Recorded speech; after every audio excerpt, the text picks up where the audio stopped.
Hello, કેમ છો? મજામાં? તો આજે આપણે આવી ગયા ચેપ્ટર નંબર 2 લેક્ચર નંબર 2. આજના લેક્ચરની અંદર આપણે અભ્યાસ કરવાનો છે તો કે પરમાણુવીય નમૂના. કે પરમાણુની શોધ થઈ એ પછી પરમાણુ એ અવિભાજ્ય અણુ હતો કે જેનું વિભાજન શક્ય બને નહીં. પણ જેમ જેમ ટાઈમ જતો ગયો એમ એમ આપણે અપરમાણવીય કણોનો અભ્યાસ કર્યો. એના આધારિત એવું માલુમ પડ્યું કે પરમાણુનું પણ વિભાજન શક્ય છે. તો હવે આપણે પરમાણુનું વિભાજન કર્યું 3 અપરમાણવીય કણો આધારિત. તો પરમાણુનું મોડેલ આપવું પડશે, પરમાણુનો નમૂનો આપવો પડશે. તો એ નમૂનો આજે આપણે આપવાનો છે. તો એમની અંદર પહેલો પરમાણવીય નમૂનો છે થોમ્સનનો પરમાણવીય નમૂનો. ખ્યાલ આવે છે ને? ઓકે, તો હેડિંગ આપીએ આપણે તો કે પરમાણવીય નમૂના. એમની અંદર પહેલો પરમાણવીય નમૂનો થોમ્સન નો પરમાણુ નમૂનો અથવા પરમાણવીય નમૂનો એવું પણ તમે કહી શકો. ખ્યાલ આવે છે? તો થોમ્સને પરમાણુ નમૂનો ક્યારે આપ્યો? તો કે 1898 ની અંદર. ખ્યાલ આવે છે? 1898 ની અંદર એ દરમિયાન અપરમાણવીય કણો ઇલેક્ટ્રોન અને પ્રોટોનની શોધ થઈ ગઈ. એ પછી તરત જ થોમ્સને આ પરમાણુ કેવા પ્રકારનો દેખાય છે એમનો એક સરસ મજાનો નમૂનો આપ્યો અને એ છે થોમ્સનનો પરમાણુ નમૂનો. કઈ સાલની અંદર આપ્યો? તો કે 1898. યાદ રહી તો ઠીક છે, બાકી કઈ વાંધો નહીં. તો આ જે નમૂનો આપ્યો એ કેવા પ્રકારનો હતો? તો કે એને કીધું કે આ નમૂનો ગોળાકાર છે. બરાબર? તો આ સરસ મજાનો ગોળાકાર તો આપણે દોર્યો કે પરમાણુ નમૂનો છે એ કેવો છે? તો કે ગોળાકાર. ઓકે, ગોળાકાર છે. જેમની જે વાત કરીએ કે એમનું જે ત્રિજ્યા છે એ 10⁻⁸ મીટર છે. ઓકે, એ 10⁻⁻10 મીટર જેટલી એમની ત્રિજ્યા જોવા મળે. ખ્યાલ આવે છે ને? ઓકે, તો ગોળાકાર પરમાણુ માલુમ પડ્યો, એની ત્રિજ્યા એટલી માલુમ પડી. આ ઉપરાંત એને કીધું કે આ જે પરમાણુ છે એમની અંદર આ જે છે એ ઇલેક્ટ્રોન જડિત થયેલા છે. દેખાય છે? અને બાકીનો જે ભાગ, આ રેડ જે ભાગ દેખાય છે એ શું છે? તો કે એ ભાગ આપણો છે ધન વિસ્ફારિત ભાગ. સમજ પડે છે? આ બધો જ ભાગ ધન વિસ્ફારિત. અને આ જે બ્લેક મેં દોર્યા છે એ બધા શું છે? તો કે ઇલેક્ટ્રોન પરમાણુની અંદર યાની કે ધન વિસ્ફારિત ભાગની અંદર જડિત થયેલા છે અને આ રેડ ભાગ છે એ પોઝિટિવ ચાર્જ ધરાવે છે. બરાબર? તો આવી રીતના લખી શકું. આ રેડ ભાગ છે એ ધન ભારિત હોય છે. ઓકે, ધન ભારિત. અને આ જે બ્લેક ઇલેક્ટ્રોન છે એ આપણા ઇલેક્ટ્રોન છે. શું છે? ઇલેક્ટ્રોન એ ઋણ ભારિત છે. ઋણ ભારિત. આવું સૌપ્રથમ મોડેલ કોણે આપી દીધું? થોમ્સને. તો આને કહેવામાં આવ્યો થોમ્સનનો પરમાણુવીય નમૂનો. એક તો એ ગોળાકાર હોય છે, એમની ત્રિજ્યા 10⁻⁻10 મીટર એટલી નાની હોય છે. આવું થોમ્સને આપણને જણાવી દીધું કે ધનભારિત ભાગની અંદર ઇલેક્ટ્રોન જડિત થયેલા હોય છે. વિસ્ભારની દ્રષ્ટિએ આ નમૂનો સ્થાયીતા સમજાવે છે. ઓકે, વિસ્ભારની દ્રષ્ટિએ સ્થાયીતા કેમ? તો કે જેટલા જ ધન વિસ્ભાર છે એટલા જ ઋણ વિસ્ભાર છે. એટલે પરમાણુ વિસ્ભારની દ્રષ્ટિએ કેવો છે? સ્થાયી. તો સ્થાયીતા સમજાવે છે થોમ્સનનો પરમાણુવીય નમૂનો. ખ્યાલ આવે છે? અને સ્થિર વિદ્યુતીય છે. અહીંયા કહી શકાય એ સ્થિર વિદ્યુતીય છે. ખ્યાલ આવે છે? યાની કે જેટલા જ પ્રોટોન હશે, બરાબર, જેટલા જ પોઝિટિવ ચાર્જ એટલા જ નેગેટિવ ચાર્જ. તો આ બંને કેવા થઈ ગયા? ઇક્વલ થઈ ગયા. એટલે તટસ્થ થયા ને તટસ્થ થયા એટલે સ્થાયીતા પ્રાપ્ત કરશે. એટલે એને સ્થિર વિદ્યુતીય કહી શકાય. સમજ પડે કે ન પડે? તો આવી સૌપ્રથમ સમજૂતી કોણે આપી? તો કે થોમ્સને આપી. સમજ પડશે? ઓકે, તો આ જે વાત કરી આ ઉપરાંત એને એક પોઈન્ટ આપ્યો, જે પોઈન્ટ આપણે અહીંયા લખીએ કે આ જે પરમાણુ છે એ પરમાણુનું દળ એક સરખી રીતે આખા નમૂનાની અંદર વહેંચાયેલું છે. બરાબર? પરમાણુ દળ, પરમાણુ હશે એનું કંઈક વજન હશે ને દળ એ એક સરખી રીતે ઓકે આખા નમૂનામાં એક સરખી રીતે વહેંચાયેલું હોય છે, આવું આપણને થોમ્સને જણાવ્યું. તો એટલી વસ્તુ થોમ્સન વિશે, થોમ્સનના પરમાણુય નમૂના વિશે તમે લખી શકો. ઓકે, હવે આ નમૂનો જોતા તમને કંઈક યાદ આવવું જોઈએ. ઓકે, તરબૂચ યાદ આવે ને? ઓકે, આ નમૂના જોતા આપણને તરબૂચ યાદ આવે. કઈ રીતના? તો કે આ જે લાલ લાલ ભાગ છે આપણે ખાતા હોય અને એની અંદર જે બીજ છે, ઓકે, આ બધા બ્લેક બ્લેક બ્લેક બ્લેક બીજ હશે એ તરબૂચના બીજ હશે અને લાલ ભાગ આપણે ખાતા હોય એ રીતે આપણે વિચારી શકીએ. આ ઉપરાંત બીજા બે નામ આના છે. એક તો આ વોટરમેલન, ઓકે, એ ઉપરાંત આપણે વાત કરીએ તો પ્લમ પુડિંગ. ઓકે, આ પુડિંગ એટલે શું તમને ખબર છે? ખીર આવે, ખીર. આ ખીરની અંદર ચોખાના દાણા આખા સરસ મજાના મિલ્ક ની અંદર હશે અને એક રસ થઈ ગયા હશે. એમની અંદર જે કાજુ બદામ અને કિસમિસ ને આવું બધું જે નાખેલું હોય, બરાબર, એ કાજુ બદામ ને આપણા ઇલેક્ટ્રોન અને જે દૂધનું જે લેયર આખું છે એ ધન વીજભારિત ભાગ, તો એને પ્લમ પુડિંગ આપણે કહી શકીએ. ખ્યાલ આવે છે ને? આ ઉપરાંત રાઈઝન, ઓકે, રાઈસન પુડિંગ, રાઈસન પુડિંગ પણ આ નમૂનાને કહેવામાં આવ્યું. બરાબર, અહીંયા વોટરમેલન, ખ્યાલ આવે છે? Watermelon model, plum pudding model, raisin pudding model, આવું બધું કહેવામાં આવ્યું. તો પુડિંગ એટલે ખ્યાલ આવે છે ને, લાઈક ખીર જેવું સ્ટ્રક્ચર એમની અંદર જોવા મળે. સમજ પડે છે? સ્થાયીતા સમજાવે, સ્થાયીતાની જગ્યાએ શબ્દ વાપરી શકો તમે, તટસ્થતા સમજાવે છે. બસ એટલી વસ્તુ તમારે યાદ રાખવાની છે થોમ્સનના પરમાણુ નમૂના વિશે, કે ઇલેક્ટ્રોન અને પ્રોટોનની શોધ થઈ એ પછી તરત જ થોમ્સને પરમાણુનો નમૂનો આપી દીધો. જે તરબૂચ model, plum pudding model, raisin model કહેવામાં આવે. ગોળાકાર હોય છે, 10⁻10 મીટર. ઓકે, એમની ત્રિજ્યા હોય છે, સ્થાયીતા સમજાવે છે, પરમાણુનું દળ એ એક સરખી રીતે આખા જ પરમાણુની અંદર વહેંચાયેલું હોય છે. ઓકે, આવું આપણને કોણે કીધું? તો કે થોમ્સને કીધું. હવે આના પછી જે સેકન્ડ પરમાણુય નમૂનો આવે છે, હજી ન્યૂટનની કોઈ શોધ થઈ છે નહીં. માત્ર અને માત્ર ધનભાર અને ઋણભાર, આ બે જ ભારની શોધ થઈ છે. એટલા માટે જ ઓકે આમની અંદર બે જ વસ્તુ છે. ઓકે, થોમ્સનને માલુમ પડી ગયું કે આ જે પ્રોટોન અને ન્યુટ્રોન છે એને કહી દીધું કે સમભારિત છે, તો એ થોડી ઘણી ત્રુટિ આવતી. બરાબર, એ પછી એ ત્રુટિને સોલ્વ કરવા માટે, ઓકે, આ સ્થાયીતા ને સમજાવવા માટે ને આ બધા માટે એક સરસ મજાનો બીજો પરમાણુય નમૂનો આવ્યો.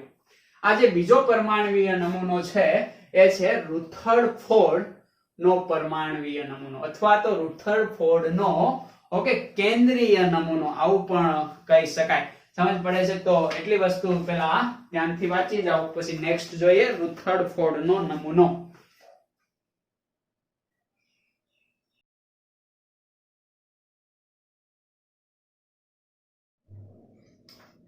ઓકે, તો હવે આપણે સેકન્ડ પરમાણુય નમૂનો જોઈએ, જે ખૂબ જ મોસ્ટ ઇમ્પોર્ટન્ટ કહી શકાશે. તો સેકન્ડ પરમાણુય નમૂનો આપણી પાસે છે રુથરફોર્ડ પરમાણુનો કેન્દ્રીય નમૂનો. બરાબર, યાની કે રુથરફોર્ડ. કોને ફોડવાનો છે? રુથરફોર્ડ ને. ઓકે, રુથરફોર્ડ નો પરમાણુનો કેન્દ્રીય નમૂનો. તો પ્રોટોનની શોધ થઈ એ પછી તરત જ જ્યારે થોમ્સને પરમાણુય નમૂનો આપ્યો, એ નમૂનાને જોઈને રુથરફોર્ડે સરસ મજાનો પરમાણુય નમૂનો આપ્યો. આ રુથરફોર્ડના પરમાણુય નમૂના સાથે ફાળો આપનાર એમના જ સ્ટુડન્ટ, એમના જ વિદ્યાર્થી બે હતા. એક તો બે આપણે ક્યાં લખીએ? અહીંયા લખીએ. હા, એક તો હતા હેન્સ ગાયગર. ઓકે, કેવા હતા? હેન્સ ગાયગર. પેલી ગાગર આવે ને, હા, એ હેન્સ ગાયગર. અને બીજા વૈજ્ઞાનિક ઓકે યાની કે એમના સ્ટુડન્ટ એ હતા Ernest. Okay, Ernest Marsden. Marsden. Okay, તો આ હેન્સ ગાઈગર અને અર્નેસ્ટ માર્સડેન આ બંને રુથરફોર્ડના જે વૈજ્ઞાનિક હતા એમના સ્ટુડન્ટ હતા. ખ્યાલ આવે છે ને? એમને એક સરસ મજાના એક પ્રયોગ કર્યો જે છે આલ્ફા કણ પ્રકિરણનો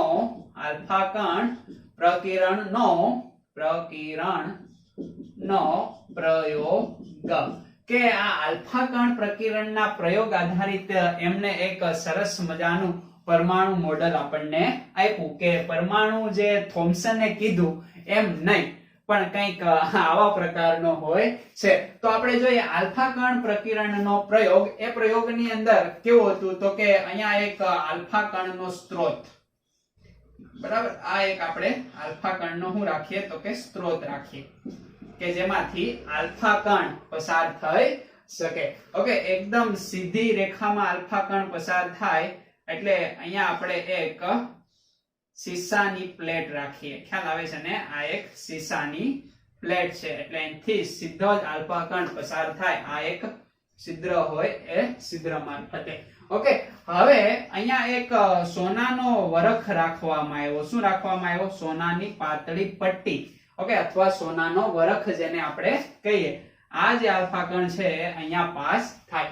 હવે આ જે સોનાનો વરખ રાખવામાં આવ્યો, અહીંથી આલ્ફા કણનો મારો, આ જે આલ્ફા કણનો એક કિરણ પુંજ છે.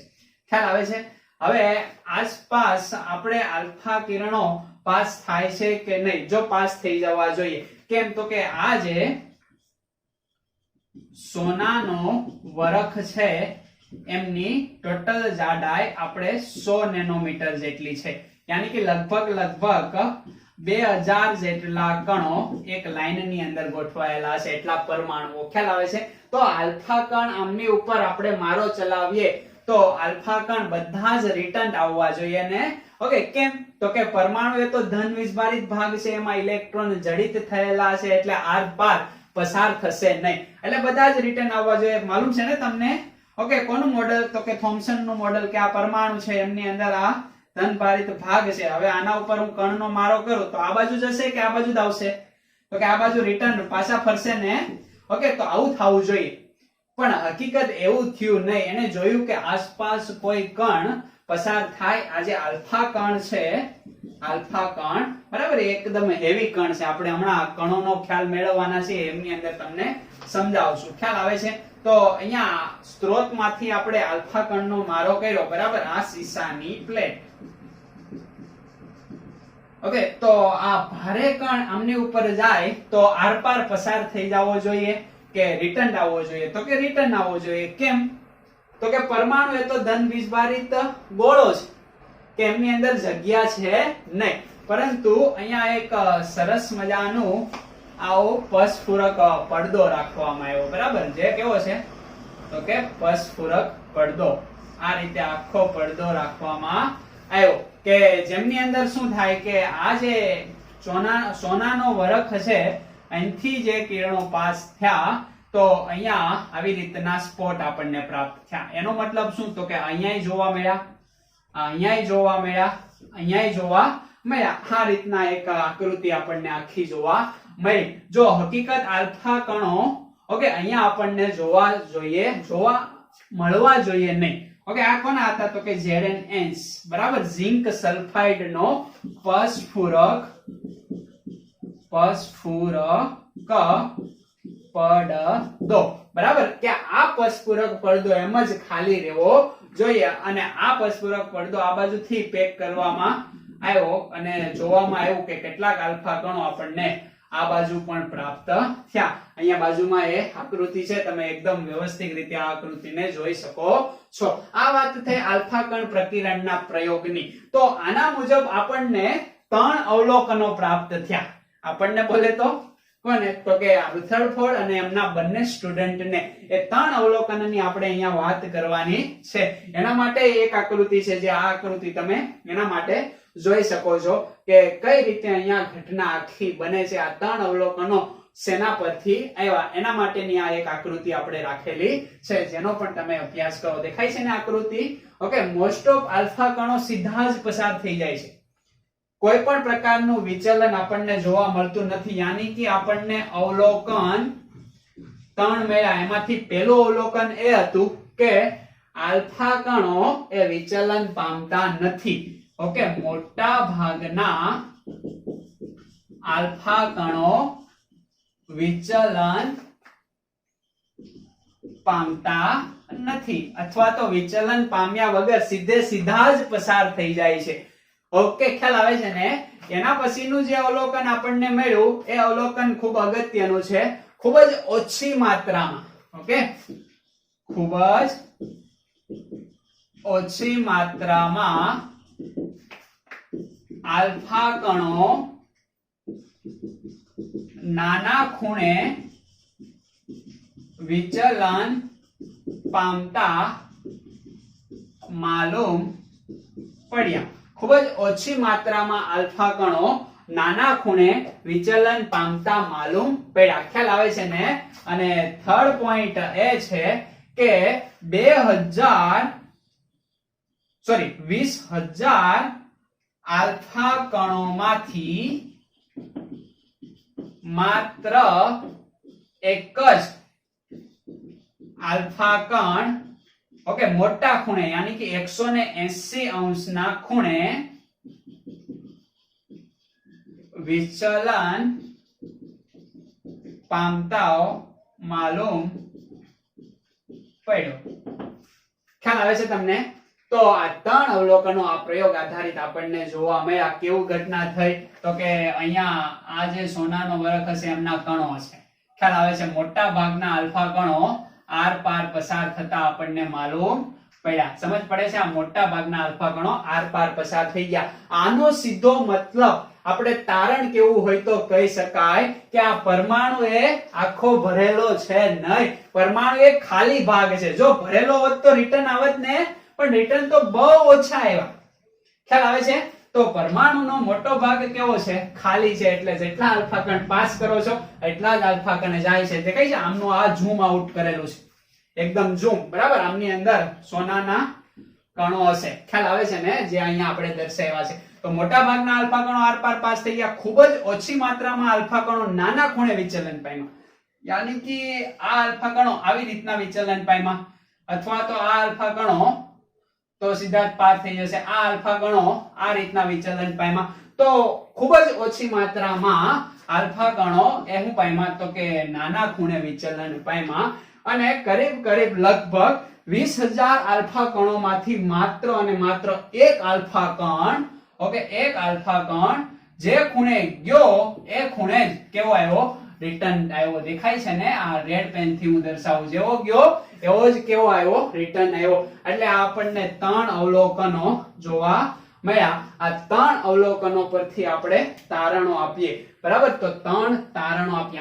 આને પૂછી નાખું? યસ. તો પહેલા અવલોકન આધારિત આપણે તારણ આપવું હોય તો આપી શકાય કે પરમાણુનો, ઓકે, આ તારણ. તો પહેલું તારણ આપણે આપી શકીએ કે પરમાણુનો મોટા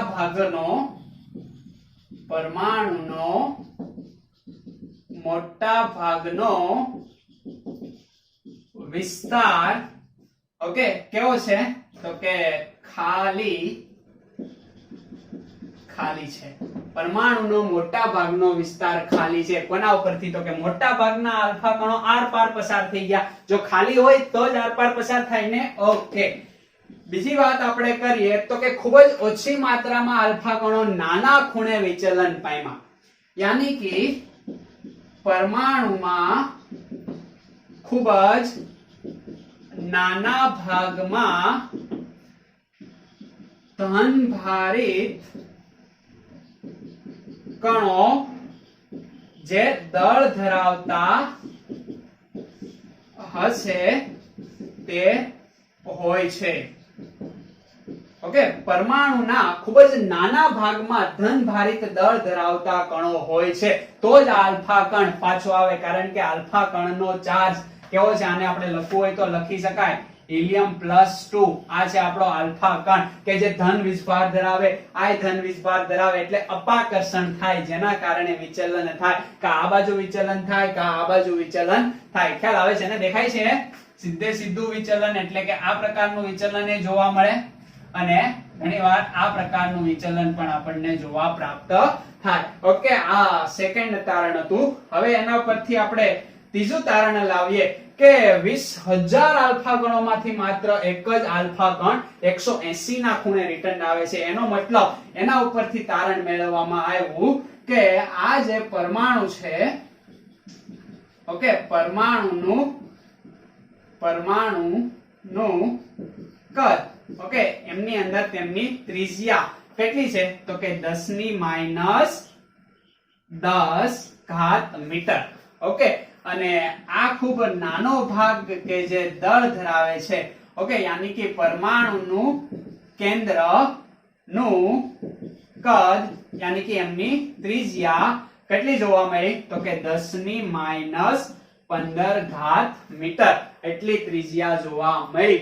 આનો મતલબ એવો થાય કે એક આખું સ્ટેડિયમ હોય ક્રિકેટનું ગ્રાઉન્ડ, એમની અંદર જે બોલ હોય એ બોલ તમે રાખી દો અને એની આસપાસનો 5 કિલોમીટર જેટલાનો વિસ્તાર, તો આ જે બોલ છે એ પરમાણુનું કેન્દ્ર, અને બાકી ઓકે આખો પરમાણુ, આ પરમાણુની સાઈઝ, આ પરમાણુના કેન્દ્રની સાઈઝ સમજ પડે છે? તો આ આખું ક્રિકેટનું ગ્રાઉન્ડ હોય, એમની અંદર આ જે બોલ છે એમની સાઈઝ કેટલી છે? તો કે 10⁻⁻15, અને આ જે પરમાણુ છે એમની સાઈઝ 10⁻⁻10. એટલે બંને વચ્ચે કેટલો ડિફરન્ટ જોવા મળે છે? તો કે 10⁵ એટલે કે 1,00,000 ગણો મોટો પરમાણુ હોય અને 1,00,000 ગણો નાનો પરમાણુનું કેન્દ્ર હોય. આવું આ ત્રણ કારણો, ઓકે, આ ત્રણ અવલોકનો પરથી આ ત્રણ તારણો આપણને કોને આપ્યા? તો કે રુથરફોર્ડે આપ્યા. ખ્યાલ આવે છે? પરમાણુનો મોટા ભાગનો વિસ્તાર ખાલી હોય છે, જે આલ્ફા ગણો રિટર્ન આવે છે એનો મતલબ ખૂબ જ નાના ભાગમાં ધન વીજભારિત ભાગ હોય જે દળ ધરાવે છે, અને પરમાણુના કેન્દ્રનું સાઈઝ અથવા તો કદ, ઓકે, કેટલું? 10⁻10 મીટર, અને પરમાણુના કેન્દ્રનું કદ 10⁻15 મીટર હોય છે.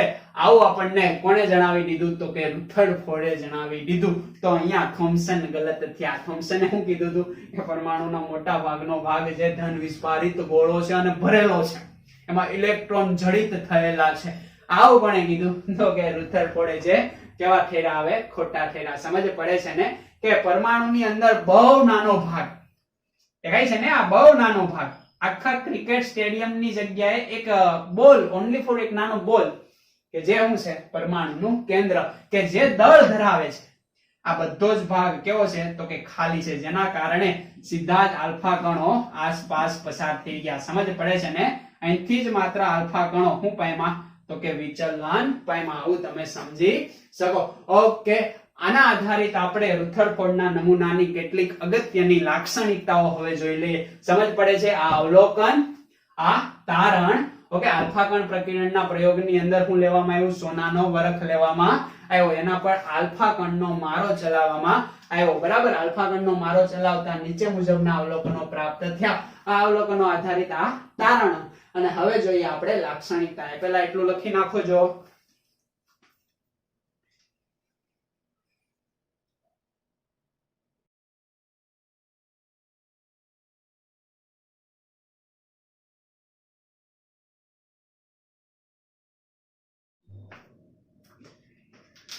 રેડી? હવે આપણે જોઈએ રુથરફોર્ડના પરમાણ્વીય નમૂનાની લાક્ષણિકતાઓ. બરાબર?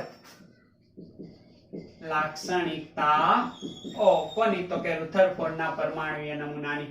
પહેલી લાક્ષણિકતા આપણે જોઈએ કે પરમાણુનો ધનભાર, પરમાણુનો ધનભાર અને પરમાણુનો મોટા ભાગનું દળ, ઓકે, પરમાણુનો ધનભાર અથવા પણ કહીએ કો, અને પરમાણુનું મોટા ભાગનું દળ. ખ્યાલ આવે છે? ઓકે, એ ખૂબ જ ગીચતા વાળા ઘણા નાના ભાગમાં સંકેન્દ્રિત થયેલું હોય છે. એ ખૂબ જ ગીચતા વાળા નાના ભાગમાં સંકેન્દ્રિત યાની કે એકઠું ભેગું થયેલું હોય છે. ખ્યાલ આવે છે તમને? આ વાક્ય સમજ પડે છે ને? અને એ ભાગને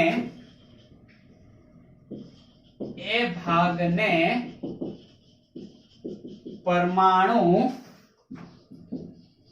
કેન્દ્ર કહેવાય છે. પરમાણુનો ધનભાર અને પરમાણુનું મોટા ભાગનું દળ એ ખૂબ જ નાના ભાગમાં યાની કે ગીચતાવાળા ખૂબ જ નાના ભાગમાં સંકેન્દ્રિત થયેલું હોય છે. એ ભાગને પરમાણુનું કેન્દ્ર કહેવામાં આવે છે, ન્યુક્લિયસ કહેવામાં આવે છે. શું કહેવામાં આવે? પરમાણુનું કેન્દ્ર. ખ્યાલ આવી જાય? પહેલી લાક્ષણિકતા આ. બીજી લાક્ષણિકતાની આપણે વાત કરીએ કે આ કેન્દ્રની આસપાસ ઓકે અથવા તો આજુબાજુ રહેલા ઇલેક્ટ્રોન કેન્દ્રની આસપાસ અને ઘણી ઝડપથી વર્તુળાકાર પથમાં ઘૂમે છે. લખીએ એટલે આપણને વધારે ખબર પડશે. ખ્યાલ આવે છે? ઓકે, આ કેન્દ્રથી આપણે લખીએ, બરાબર? આ કેન્દ્રની આજુબાજુ રહેલા ઇલેક્ટ્રોન, બરાબર? ઇલેક્ટ્રોનની સાઇન મેં અહીંયા લખી છે, બરાબર? ઇલેક્ટ્રોન કેન્દ્રની આસપાસ, બરાબર? કેન્દ્રની આસપાસ અને ઘણી ઝડપથી વર્તુળાકાર માર્ગે ઘૂમે છે અથવા તો ભ્રમણ કરે છે. ખ્યાલ આવે છે ને? ઓકે, તેને જ શું કહેવામાં આવે છે? કક્ષા કહેવામાં આવે છે. આ જે ભ્રમણ જે માર્ગે કરે છે ને, ઓકે, તો આ માર્ગને આપણે શું કહેશું? કક્ષા, બરાબર? ઓકે, કક્ષાઓ કહેવાય છે. ખ્યાલ આવી જાય કે નો ખ્યાલ આવી જાય? સમજ પડે છે? તેને કક્ષાઓ કહી શકાય છે. આના ઉપરથી આનું મોડલ એ સૌરમંડળ યાની કે સૂર્યમંડળ ને લગતું હોય છે. કેવી રીતના સૂર્યમંડળ ને લગતું? તો કે આ જે સૂર્યમંડળ હશે સેન્ટર ની અંદર, આ જે છે એ સૂર્ય છે. ઓકે, એની આસપાસ આ કક્ષાઓમાં ગ્રહો ગતિ કરતા હોય ને, ઓકે, તો ઇલેક્ટ્રોન પણ આ જે છે પરમાણુનું કેન્દ્ર. ખ્યાલ આવે છે ને? ઓકે, અને આ છે એ ઇલેક્ટ્રોન અને આ છે ધન વિસ્ભાર. આ રીતે આપણે સૌરમંડળ સાથે આ રુથરફોર્ડના પરમાણુય નમૂનાને સરખાવી શકીએ. સમજ પડે છે? ખ્યાલ આવે છે? ઓકે, તો આ રીતે અહીંયા કામ કરતું હોય. વચ્ચે જે સૂર્ય છે ધન વિસ્ભારિત ભાગ, ઓકે, જે પરમાણુનું કેન્દ્ર છે, અને આ ઇલેક્ટ્રોન એક કક્ષામાં ગતિ કરતા હોય છે, જેવી રીતના સૂર્યની આસપાસ ગ્રહો ગતિ કરતા હોય એ રીતે.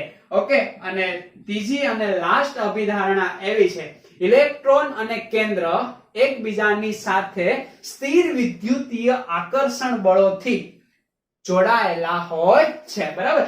યાની કે ઇલેક્ટ્રોન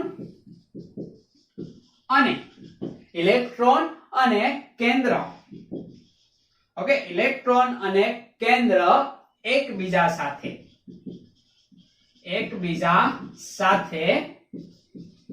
સ્થિર વિદ્યુતીય